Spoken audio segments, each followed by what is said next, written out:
2012, by making the plan changes, it's $574.66. Family would have been $1789.55, and now it's going to be $1609.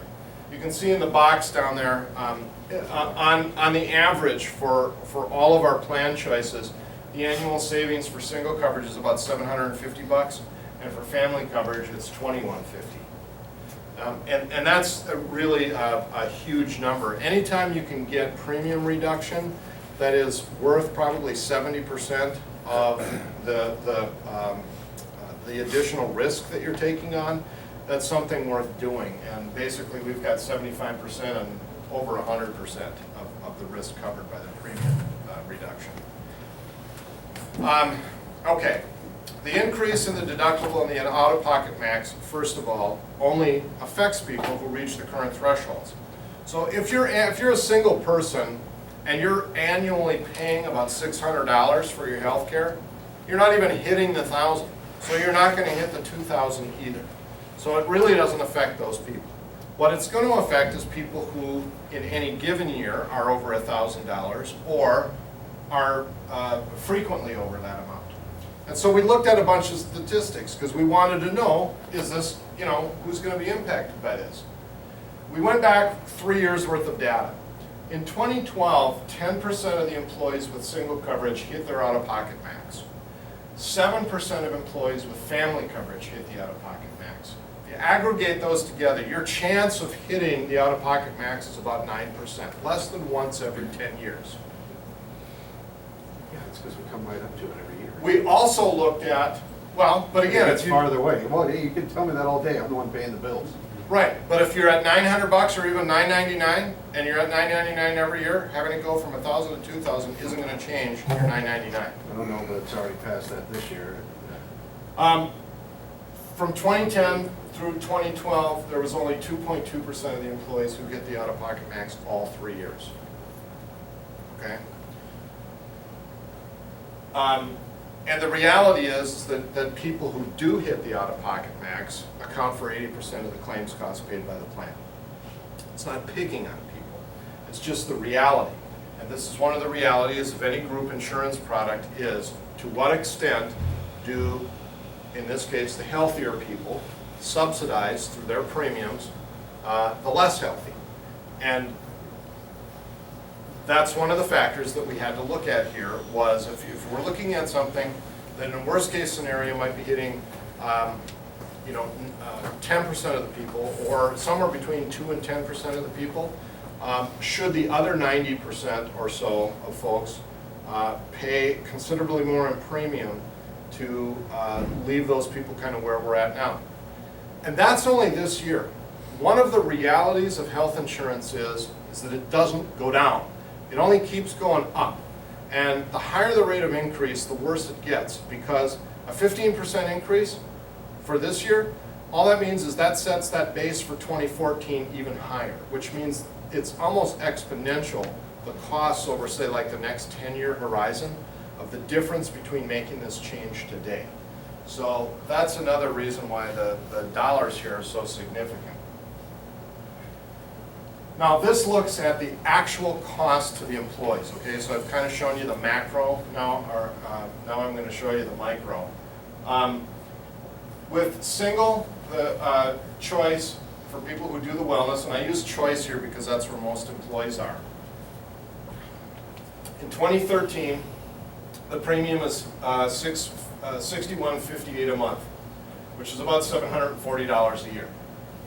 If we went into 2014 with the prior model that we've used for several years of sharing the premium costs, which is the city pays 82.5% of the increase, the employees pay 17.5% of the increase, the cost of single under choice would have gone up to $75.07 a month, about $900 a year. However, the city made it clear when Medica was giving us these numbers that they were only willing to go up to absorbing 10% of any increase, which means, now we never got to this point because it made sense for us to look at making the plan changes to get it down below the 10%, but if we had gone to that point, I think it's relevant for people to know also what that could have meant if we would have gotten stuck with that. If the city's position of it paying 10% of the increase, or I should say the increase up to 10%, and the employees paying the rest, the cost of single choice would have gone to $99.69 a month, or almost $1,200 a year. But by making the plan changes, the cost for employees is going to be $67.60. That's what I was saying before. It's gone up about $6. So it's not so much the difference between 2013, because it wasn't an option to keep the 2013 rates. The difference is between either keeping the plan the same at 7507 or having the problem of negotiating with the city over that and being somewhere between 75 and 99 or 67. Family, obviously, because the numbers are bigger, the difference is bigger too. So the difference there was somewhere between 270 and 333, but we were able to get it down to 239.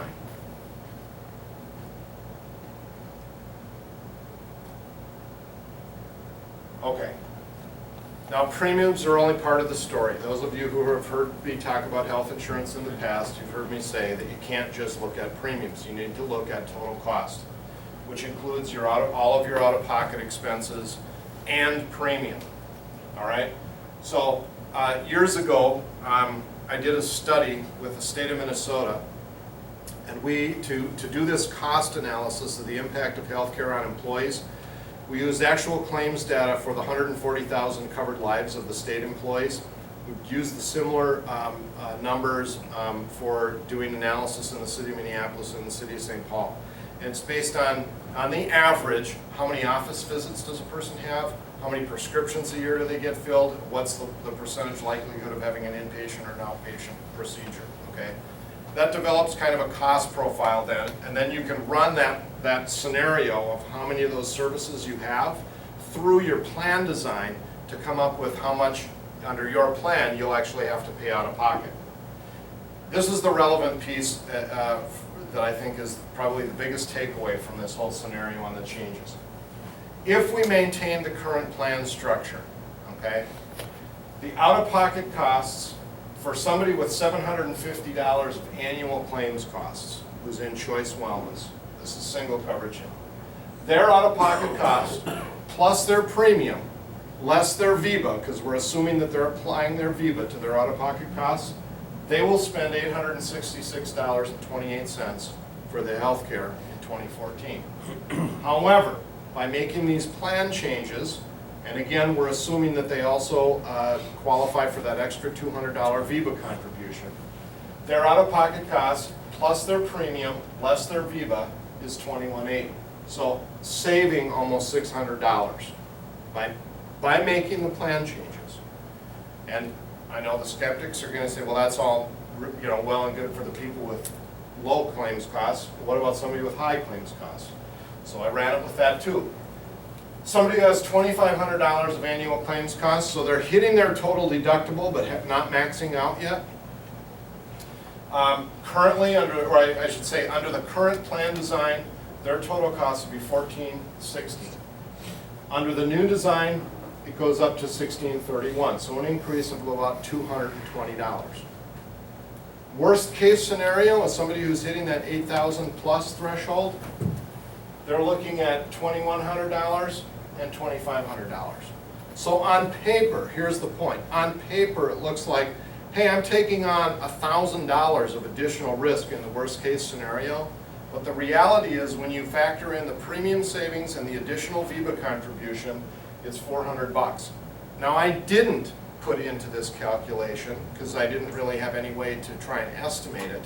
If you're in that situation, you're obviously having a lot of issues, whether it's with medications or with procedures. Using that green dot system, you'll be able to recover even more money if you choose to do that. And let me tell you, I ran it myself just to check out how the thing works. I'm also a Medica customer. I'm not a city employee, so I'm not on the city's plan, but I am in Medica. My law firm has Medica as our provider. I went online to the provider who I think is the most likely to win the bid from the city. And one of my daughters has ADHD. I have a $2,500 deductible plan, so I'm paying the first $2,500 for her. Her ADHD meds cost $330 a month. And that was, I'm buying it at Target, or had been buying it at Target, which is where Medica told me was the cheapest place to buy it. Well, I went into this online service and found out that not only was Target the most expensive place to buy it, which makes me wonder what the relationship between Medica and Target is, but by printing out a coupon that costs me nothing, handing it to the pharmacist at CVS, I can get the same identical medication for $147 a month. So just by taking 10 minutes and a few mouse clicks, I'm saving $200 a month for my daughter's meds. So, like I said, I didn't even factor that kind of stuff in here, but there are going to be opportunities for people to do that. That's why, in my mind, that costing tool was absolutely critical to, at least me, on behalf of the cops and firefighters, the engineers, the three groups that I represent, to be willing to support these changes. Jim, Yeah. are you gonna explain what the requirements for the additional VIVA are? Yep. Okay. I'm getting there. All right, so this is the same analysis now as we just saw, but now I'm looking at family coverage, okay? So somebody with kind of a normal profile, you'll see almost, well, $1,300 basically reduction in their total out-of-pocket costs. In the high scenario, going up by about $280. And worst case scenario, in other words, that hitting that maximum, again, on paper, it looks like a $2,000 increase, but the actual hit is about $680.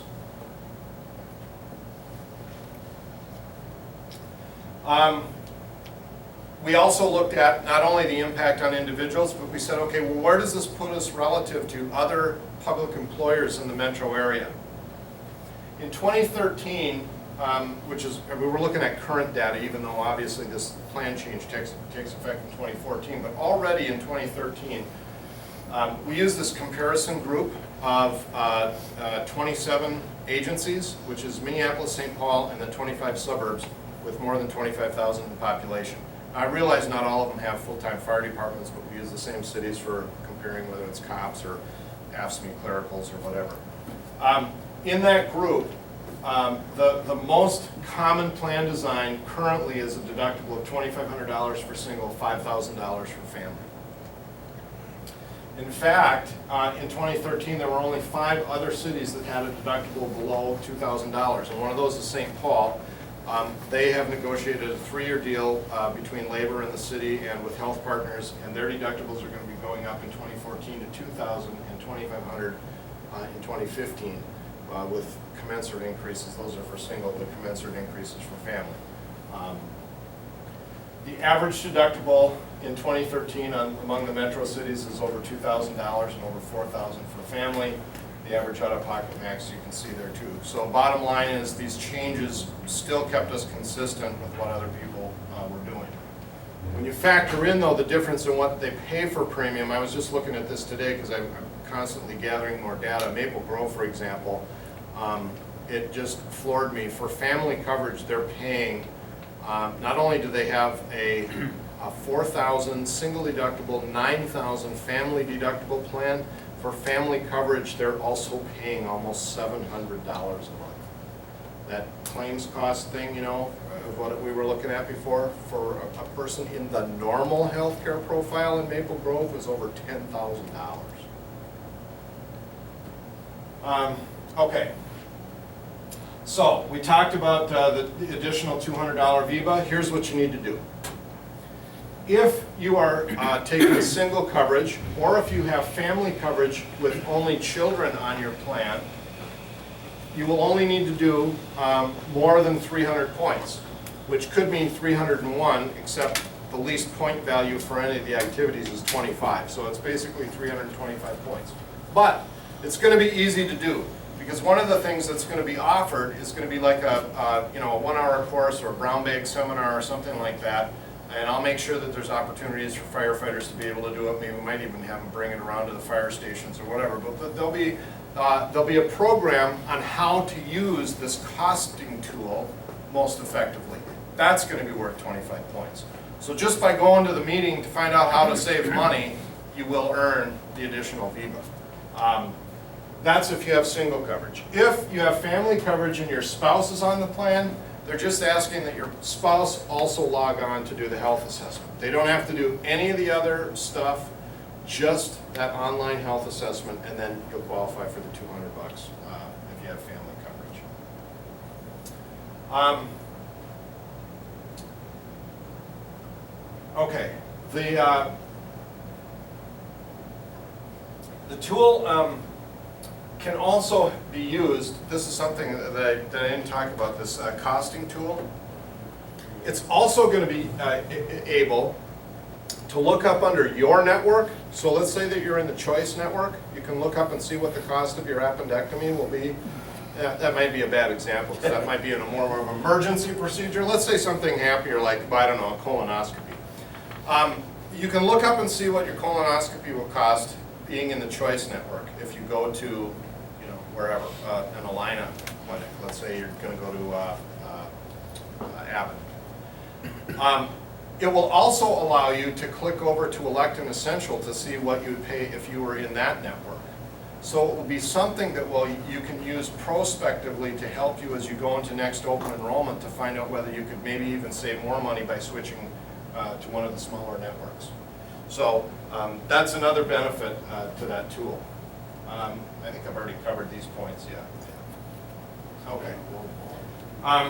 So here's the final rate sheet as to what the employee's portion of the premium is going to be.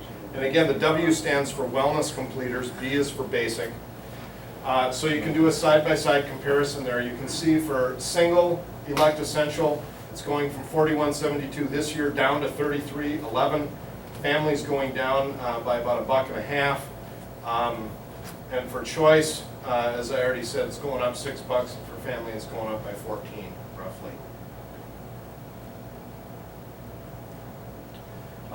For wellness, the qualifying threshold is still going to be 300 points, but we added a whole bunch more options to make it easier. One of the things, because I just brought up the colonoscopy, I'll talk about that. One of the options is to have preventative cancer screenings. Colonoscopy is obviously one. There's mammograms, Pap smear for women. If you go and have your colonoscopy when you turn 50, like you're supposed to, not only do you get 75 wellness points for that year, but because we're using national standards, and the national standard says that your colonoscopy should be good for 10 years, you will also get 75 points for every year until it's time for you to go have one again.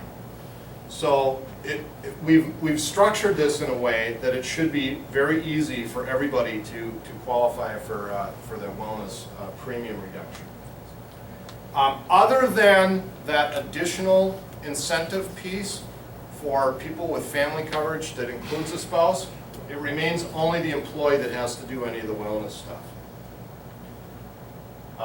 And I've already talked about the optional VIPA. Okay, so this is kind of the summary of the whole thing as to why we decided to do this package of changes.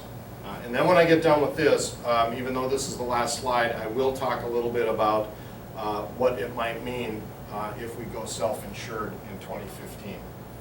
But the summary of these changes, there was a significant premium savings to the plan and to individual employees.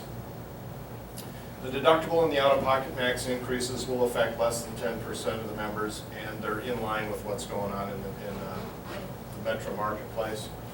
The additional VIBA incentive will help offset some of that risk and some of those costs. And the reality is, if you've done the math quickly in your head, if you just assume the risk of hitting that out-of-pocket max is 1 every 10 years, all right, but you do the additional VIBA every year, 200 times 10 years is $2,000. That's your additional out-of-pocket risk. So for most people, doing the wellness piece should pretty much pay for itself. And that, again, doesn't even take into account any cost savings and incentives you can get from the Green Dot providers, which is kind of the next bullet point. Their additional life insurance is part of the package. The final deal is this total package of benefits represents the best alternative. And it's consistent with those BLMC goals of providing quality health care, least effective cost, safety net for the sick folks. Okay? I'll still entertain any questions, but before I forget, I do want to talk about self-insurance. This is something that I have been really a huge proponent of for several years. It's been a long time in coming. And here's the biggest reason why going self-insured for a group the size of the city of Minneapolis makes sense. If you just look over the last 10 years, I also work with the state of Minnesota, who is self-insured. I also work with Olmsted County and City of Rochester, also self-insured. There are other self-insured public employers out there in the state of Minnesota. Their average rate increase over the last 10 years has been 4%. The average rate increase for fully insured plans, meaning you have an insurance company that pays all the claims costs, has been over 10%. Even with my Duluth math, 10 is more than 4. So there's much better options to control your costs if you're self-insured. Self-insurance has really no impact on individual employees, because the way self-insurance works, all that means is that the employer is taking the risk of paying those actual claim costs rather than buying insurance. It's the same way on your car. If you say you get rid of collision on your car, what that means is if you have a collision and decide to get your car fixed, you're going to pay for it, as opposed to having insurance for it, and then the insurance will pay for it. And then you pay a premium to offset the risk to the insurer to do that. And they tack on administrative fees, and they tack on a whole bunch of other costs that are buried into that premium. There are also a number of taxes that have been imposed on fully insured plans. By being self-insured, you won't have to pay those. So in the long run, being self-insured will be a huge benefit to us.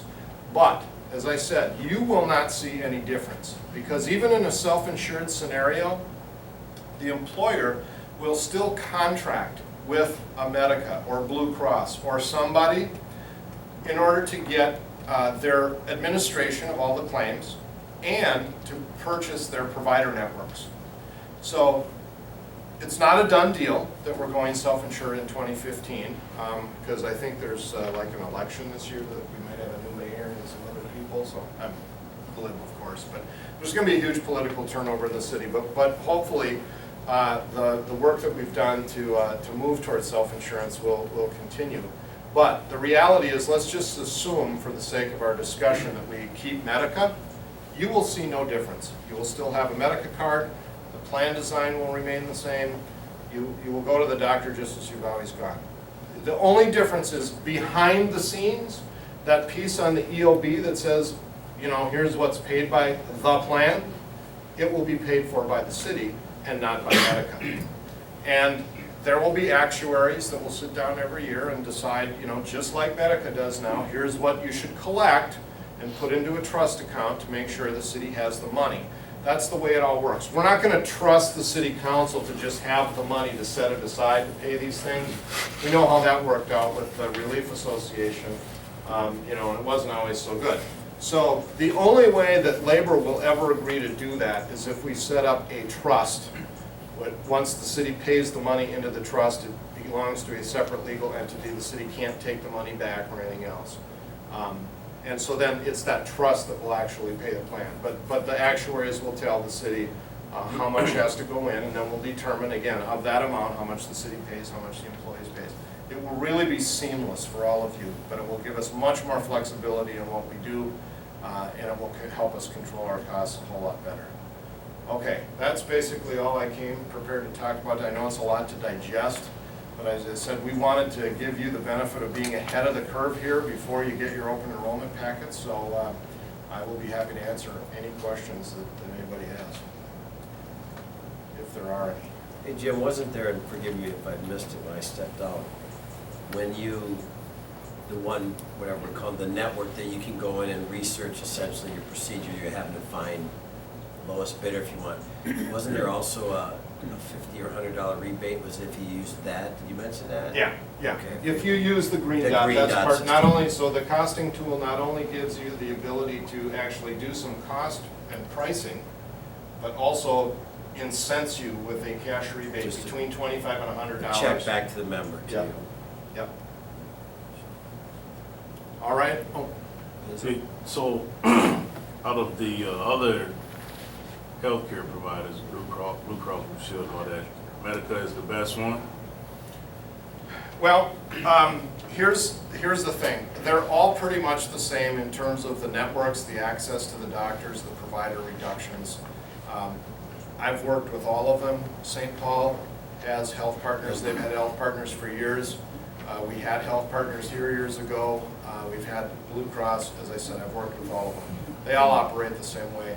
I shouldn't even use the word cost competitive. Their costs are similar to one another, put it that way. And so, by law in Minnesota, public employers have to put out their health insurance contracts for bid every 5 years. So we had a 3-year deal with Medica that expired this year. 2013 is the last year. We could have renewed 2 more times with Medica. We could have done an RFP this year for 2014, but the decision was, because of the amount of work that it is to put together an RFP, and because right now it appears very likely that we will be in a position to go self-insured in 2015, it didn't make sense to go through all that work and all the negotiations for what's probably going to be a 1-year deal. So instead, next year, if everything proceeds as planned, next year we'll be putting out a bid for an administrative contract for an administrator to administer our self-insured plan starting in 2015. So that's the reason why we didn't do an RFP in 2014. Plus the fact that our consultants actually have very sophisticated data in doing analysis of our actual claims data, and they work with all the providers in this state, and their analysis was that we were not likely to get rates anywhere below 13%, even if we switched to another provider. The only way we're going to get those rates down was by making the plan changes. Does that answer the question? Pretty much. It was just too expensive to go out for bid, that RFP, that means request for proposal. Biz, it was just too expensive to get everything involved to go out for bid for 1 more year. So like I said, they took their number that they came at us with, that high insane number, and negotiated down, because perfect world would be self-insured next year, or 2015. You got a question, Not about healthcare, can I ask you a question about something else? Karen? Sure, why not? Well, you seem to be a scoop like PRA when last time I was here, I asked a question about it. Reading this spiking article that Joe Mattson sent me on an email. What's the cops in St. Paul and everything else in the legislature, what are they working on or thinking about that's gonna help them, or working on in PRA? I don't think that there's going to be any changes, because there's been, there have been a number of people that have complained and pissed and moaned about, well, a number of people, basically, some people on the para board and some of the employers have complained about spiking, but there's been no documented evidence of spiking in Minnesota. Spiking, for those of you who don't know, are the ability to, for people who have the ability to ratchet up their overtime in their high five to try and pad their high five. Yeah, that never happened. No pattern, really, you see cops. Well, but here's the thing. To any employer that pisses and moans about that, I say, look in the mirror, all right? One of the reasons overtime has been sky high in all agencies is staffing. You can't cut staffing and then bitch about overtime, number one. Number two, every labor agreement I've ever seen says you can't work overtime unless it's approved. Somebody's approving it. So, you know what? Manage your overtime first and then see if it's a real problem. But we are committed, the group that worked on the para legislation last time, and by the way, the new actuarial report that I just saw from about a week or two Very ago good. was phenomenal. We're almost 86% funded. 14% increase. It's based on the changes that we made and the increase in the stock market. It's 14%. And what was our goal, 90%? Our goal was to get to 90% before some of those blink-on things come back for the higher COLAs for the retirees. So we will fight to the death anything that allows the employer to either limit or not count overtime toward your high five or any of those types of things, because the fact management controls overtime. And if they choose not to control it and let people work a bunch of overtime, then shame on them. Don't bitch to us. Thank you, Jim. Appreciate it. All right. Anybody else? Anybody else? All right. Thank you, everybody.